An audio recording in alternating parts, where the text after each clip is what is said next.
The BCSN Draft Report on Sports Nightly is brought to you by Yard Chrysler Jeep Dodge Ram and by the Toledo Clinic.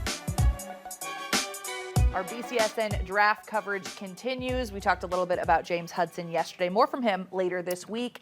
Today we're going to talk all things Ohio State football. Obviously, Justin Fields expected to go fairly high, possibly just behind Trevor Lawrence when it comes to quarterbacks this draft. Or possibly quite late in the first round. It has been a very interesting last couple of weeks for Justin Fields when you talk about where the Ohio State quarterback is going to go in the NFL draft. Now, throughout the 2020 college football season, Claire's absolutely right. It was assumed it was going to be Trevor Lawrence 1, Justin Fields 2, and really Justin did not do anything during the season to dissuade that opinion, but once we got into the draft season and the misinformation campaign started to heat up, all of a sudden you got Justin Fields sliding maybe even all the way down to the end of the first round, although that might be more just for clickbait purposes. But Justin Fields is going to go some point on a Thursday night. The only question is where. Certainly there's a lot of discussion about maybe low in the top 10, maybe around the 7th pick. Perhaps the Detroit Lions become a trade partner. Maybe the Lions take Justin Fields.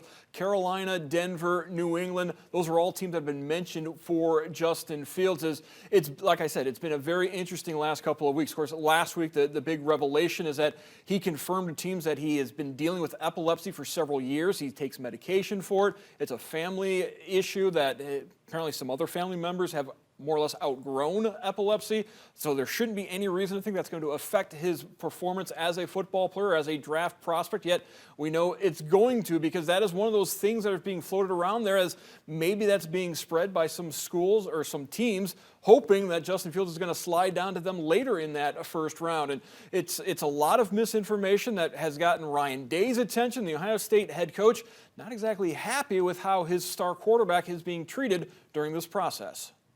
That's part of, I guess, America, and they build you up and they try to rip you down. And there's vulnerability and there's exposure there. But the one thing about Justin, he never gets rattled at all. I mean, it just actually fuels his fire a little bit, which I think is a good thing. And now when you look at some of the more successful quarterbacks in the NFL, they've been through adversity. And this is just kind of one more level of adversity he's had to go through. It's just people taking shots at things that I think are his strengths. Now, Mark, any other Buckeyes expected to go day one, first round?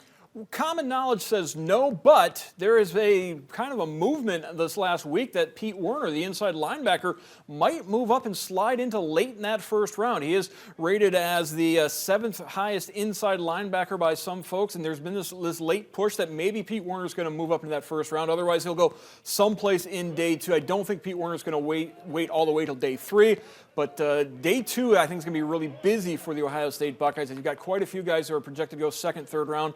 Wyatt Davis, the offensive lineman, would be a great story if he would go to the Green Bay Packers. His grandfather, a Hall of Famer for the Packers. And you've got a whole slew of guys that are being pegged as 3rd-round projections. Now that'll kind of wrap up our Ohio State coverage for the day. Tomorrow, it's all things Michigan. Anthony Bellino will join Mark in studio. And we'll also get into the Detroit Lions and the Cleveland Browns with Anthony, so make sure you tune in for that coming up tomorrow night on Sports Nightly.